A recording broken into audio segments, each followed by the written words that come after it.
kinuha nila yung budget ng DepEd at isa yan sa mga rason kung bakit ako nag-resign sa Department of Education. Hindi na ako papayag na sa susunod na taon, ganyan pa rin ang gawin nila at ako yung mananagot sa ginagawa nila. Kaya yan yung sinasabi ko, bakit pa tayo mag-question and answer dito para atakihin niyo ako? Ang masusunod lang naman sa budget, 2 tao lang. Diba? Ang susunod nun na halimbawa ko ay yung budget ng Office of the Vice President. Kung makikita nyo, September 2023, merong lumabas na press release ang Makabayan Bloc. Sabi nila, may meeting kami with Congressman Martin Romualdez. Pinag-uusapan namin ang pagtanggal ng confidential funds. September yon. Pagkatapos nun, nagkwento sa akin ng isang congressman. Sabi niya, lumapit daw sa kanya si congressman ko at sinabihan siya na tatanggalin namin ang confidential funds ni Inday Sara. Hindi ba siya magagalit?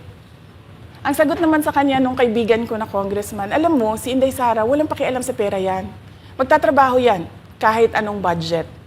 Alam niya yan. Dahil alam din niya, limitado ang pera ng gobyerno. Kaya magtatrabaho yan. Trabaho lang ang gusto niyan. Sinabihan siya. Inulit pa niya yung tanong. Tinanong niya yung congressman, sigurado ka ba na hindi magagalit si Inday Sara? Sabi niya, hindi. Kaya kung makita ninyo, doon sa budget hearing ng Office of the Vice President, ay dinefend namin ng maayos kung paano gagamitin ang confidential funds. Napapabilis ang trabaho, napapadali ang trabaho, dahil nakatarget yung mga proyekto. Pero pagkatapos nung plenary namin sa House, ay kaagad na lumabas, di ba? Walang 2 oras lumabas ang statement ni Congressman Zaldico. Ano sabi niya? Unanimous decision ng party leaders under the leadership of Congressman Martin Romualdez, tatanggalin namin ang confidential funds.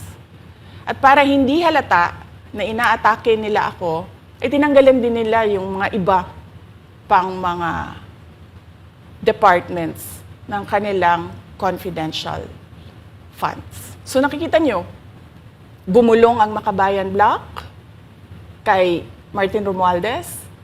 At dahil sa kagustuhan ni Martin Romualdez na hindi siya atakihin, at dahil sa gusto niyang suportahan ang Makabayan at ang NPA, nakinig siya. At ang ginawa niya, tanggalin yung budget. Alam na nila kung anong gagawin nila bago pa kami pumunta sa plenary ng House. Hindi ko alam yon.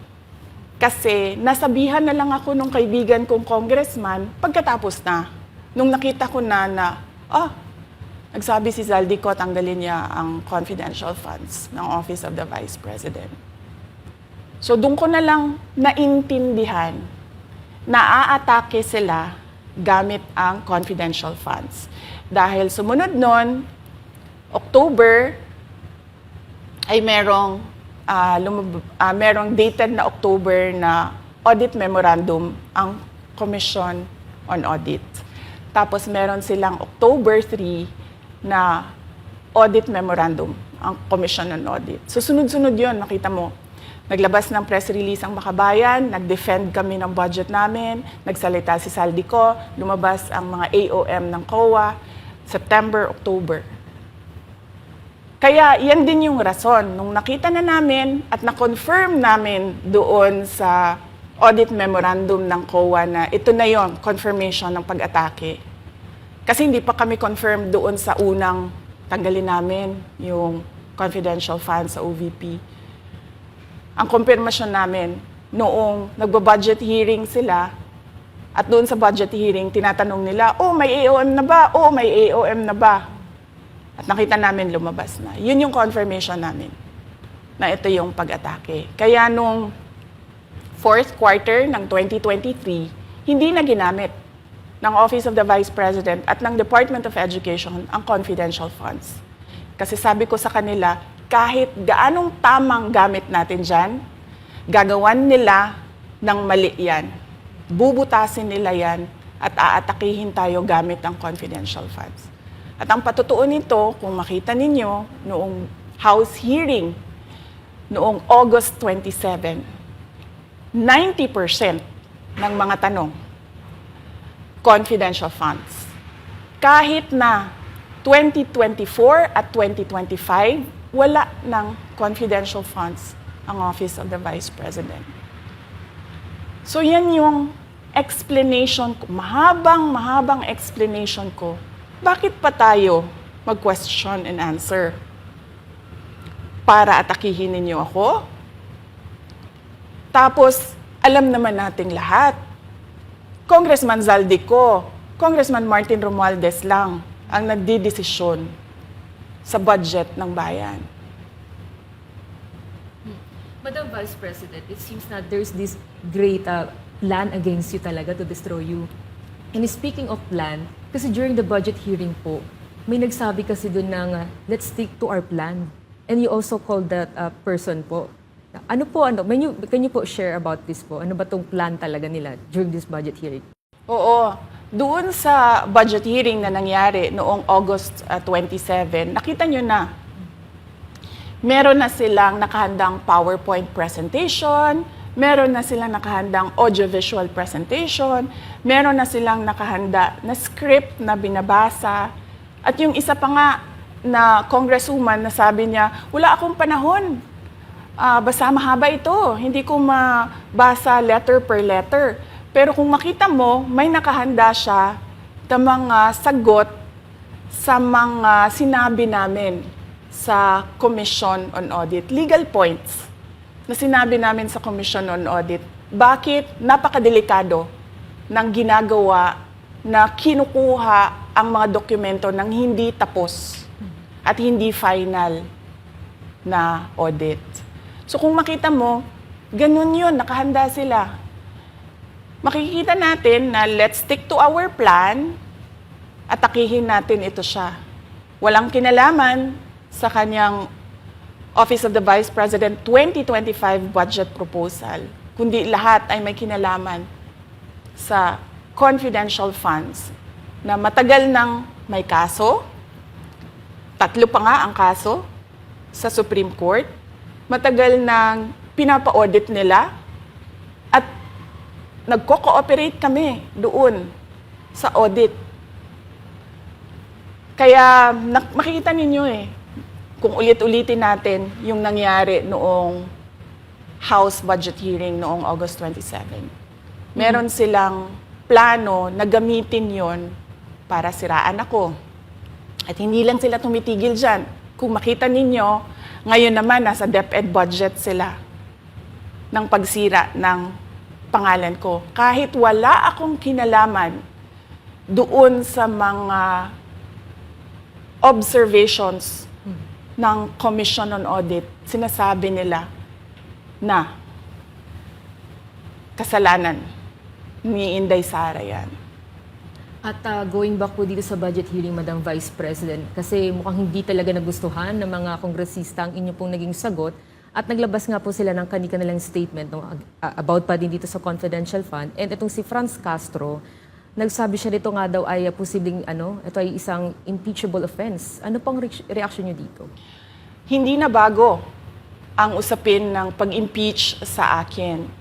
Kung babalik tayo nung nakaraang taon, ay nagsalita na si Franz Castro noong November 2023. Nagsabi na siya, ay pinag-uusapan namin ang impeachment ni Inday Sara. At nagbigay siya ng mga basehan doon sa ifa-file daw nila na impeachment. Kaya tuloy-tuloy lang yan na pinag-uusapan openly diyan sa House of Representatives ang impeachment. At lagi nandyan sa gitna si Franz Castro sa usaping impeachment sa akin. Unang-una, walang misuse ng confidential funds, walang misuse ng funds ng Department of Education. Kaya Ngayon, ay pinipilit nilang gawan ng basihan yung mga sinasabi nila na impeachment sa akin. Kaya hindi bago yan na pinag-uusapan ang impeachment. Kasama yan sa plano nila laban sa akin. Ma'am, regarding naman po dito, kasi isa sa plano daw po nila ay bigyan kayo ng 0 or 1 peso budget ang OVP po. Kung sakaling mangyari po ito, ano ang magiging hakbang po? Narinig din namin na merong defunding, i-defund daw ang Office of the Vice President budget. Narinig din namin na posibleng piso lang ang ibigay na budget sa Office of the Vice President.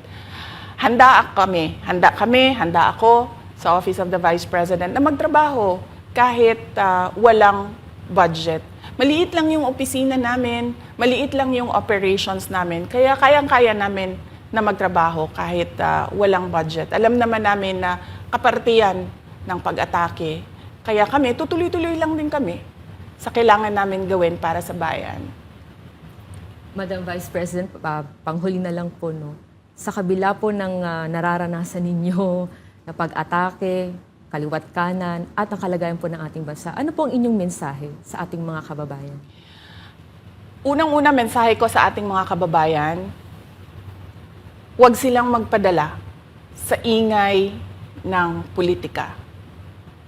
Kung makikita natin sa kasaysayan, lagi talagang inaatake ang Vice President dahil siya yung tinitingnan ng mga tao na baka magiging sunod na presidente. So lahat ng mga gustong tumakbong presidente ay uunahin nila atakihin talaga ang Vice President. Kaya huwag sila magpadala sa ingay ng paninira at politika. Pangalawa, isa-isahin nila ang bawat papel sa budget ng 2023 at 2024 at 2025. At pangatlo, kailangan magkaisa tayo na tumulong sa mga nangangailangan. Dumadami ang naghihirap na mga pamilya.